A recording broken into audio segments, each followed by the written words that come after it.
Hai teman-teman, kali ini kita akan membahas tentang stroke, sebuah kondisi medis serius yang perlu penanganan cepat.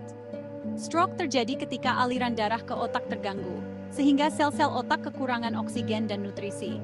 Hal ini bisa menyebabkan kerusakan otak dan mungkin kecacatan jangka panjang. Penting bagi kita untuk memahami gejala dan faktor risiko stroke untuk melindungi diri kita dan orang yang kita sayangi. Waktu sangatlah berharga dalam kasus stroke. Semakin cepat stroke dikenali dan diobati, semakin besar peluang untuk pulih. Dengan mempelajari tentang stroke, kamu memperkuat diri dengan pengetahuan untuk bertindak cepat dan berpotensi menyelamatkan nyawa.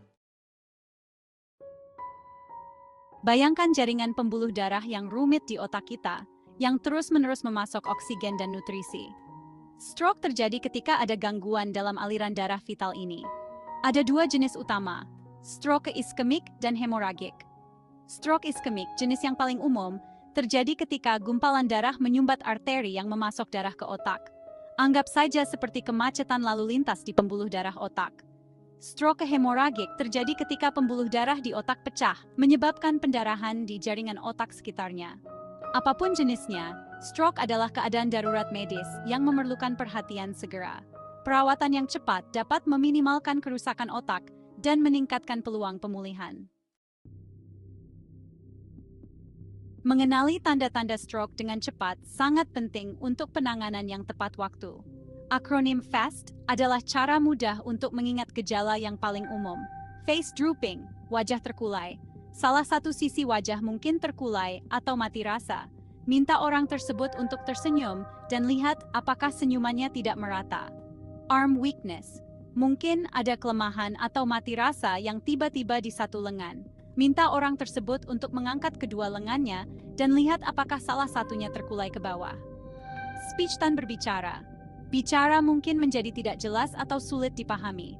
Minta orang tersebut untuk mengulangi kalimat sederhana. Time to call. Waktunya menelepon. 19.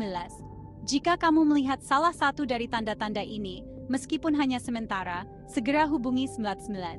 Ingat, waktu yang hilang adalah otak yang hilang. Setiap menit sangat berarti dalam pengobatan stroke. Bagian 4. Faktor risiko. Siapa yang berisiko? Meskipun stroke dapat menyerang siapa saja, ada beberapa faktor yang dapat meningkatkan risiko. Beberapa di antaranya dapat dimodifikasi, artinya kamu dapat mengambil langkah-langkah untuk mengubahnya. Yang lain, seperti usia dan riwayat keluarga, tidak.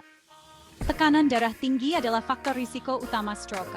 Faktor risiko lain yang dapat dimodifikasi termasuk merokok, kurang aktivitas fisik, obesitas, dan pola makan yang tidak sehat.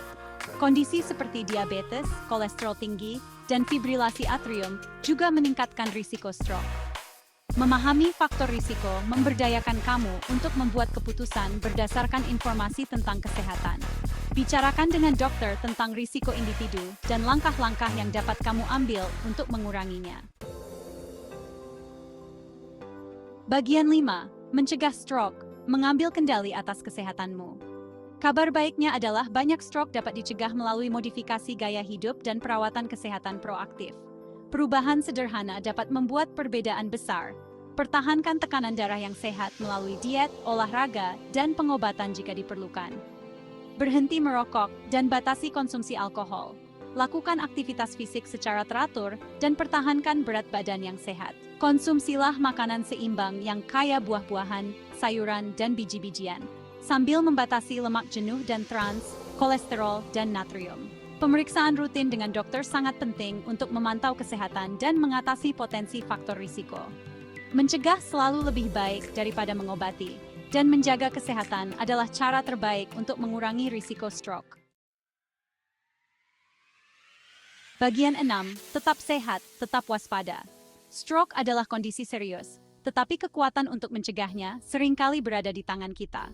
Dengan memahami faktor risiko, mengenali gejala, dan menerapkan gaya hidup sehat, kita dapat secara signifikan mengurangi risiko dan melindungi kesehatan otak kita. Ingat, pengetahuan adalah kekuatan, dan tetap terinformasi tentang stroke dapat membuat perbedaan besar. Mari kita prioritaskan kesehatan kita, tetap waspada, dan bekerja sama untuk mencegah stroke.